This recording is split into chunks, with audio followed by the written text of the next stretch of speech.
نہ ہی میں نے کبھی اپنی ماں سے اس لہجے میں بات کی تھی۔ زرمینہ پھر تم کس پر چلی گئی ہو؟ آمنہ بیگم نے جلے ہوئے انداز میں کہا تو وہ دبے ہوئے انداز میں مسکراتے ہوئے بولی، بعض اوقات ایسا ہوتا ہے کہ بچے اپنے بزرگوں پر چلے جاتے، لیکن یہ ریئر کیسز میں ہوتا ہے۔ اس کے لہجے میں بہت لاپرواہی تھی، یوں جیسے اسے فرق ہی نہیں پڑتا ہے۔ صفدر تو آپ کی 5 اولادیں تھی، 3 بیٹے اور 2 بیٹیاں۔ سب سے بڑے بیٹے میں سے ان کا اکلوتا پوتا تھا وجدان، اور دوسری بیٹے میں سے ان کے 5 پوتے پوتیاں تھے، جن میں سے ایک پوتے جلال کی شادی تھی اور اس کے لیے ساری تیاریاں کی جا رہی تھی۔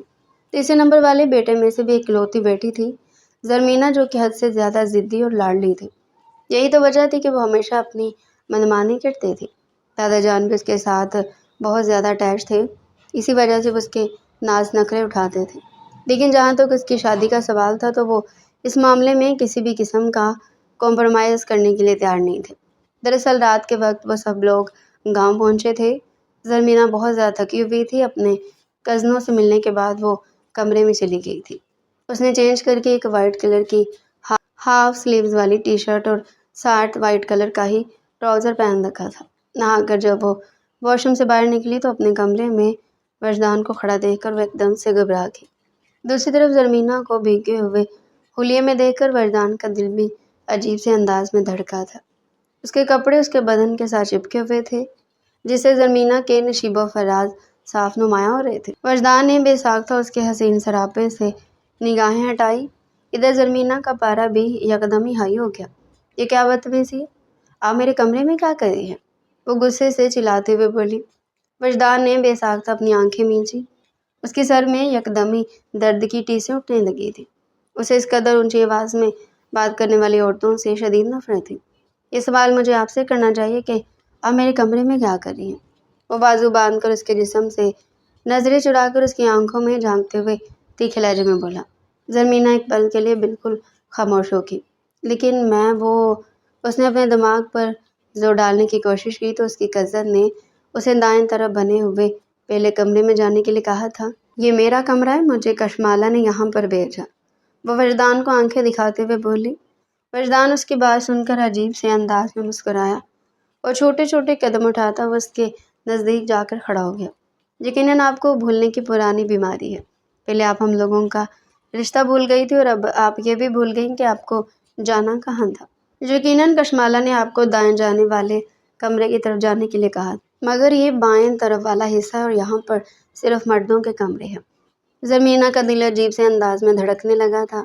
ایک تو وہ شخص اس کے بے حد نزدیک تھا اور دوسرا اس کی سانسوں کی تپش اپنے کانوں اور اپنی گردن پر محسوس کر رہی تھی۔ آپ پلیز مجھ سے دور ہو کر بات کریں، وہ پیچھے کی طرف کھسکتے ہوئے بولی کہ اچانک اس کا پاؤں پھسلا۔ اس سے پہلے کہ وہ زمین بوس ہوتی، وجدان نے آگے بڑھ کر اسے بازوؤں سے پکڑ کر اپنے قریب کیا اور زور سے اس کے سینے کے ساتھ جا کر لگی تھی۔ چھوڑو مجھے، وہ چلاتے ہوئے بولی۔ پہلے تمیز سے بات کرو، اگر تمہیں لگتا ہے کہ یوں چیخ چلا کر تم سب لوگوں کو بلا کر تماشا لگانے میں کامیاب ہو جاؤ گی تو یہ سب تمہاری سب سے بڑی غلط فہمی ہے۔ یہ کمرہ ساؤنڈ پروف ہے۔ وہ جی جان سے کام پھٹی تھی۔ کیا تم مجھے دھمکی دے رہے ہو؟ نہیں، میں تمہیں وارننگ دے رہا ہوں، دوبارہ میرے ساتھ بدتمیزی کرنے کی کوشش مت کرنا۔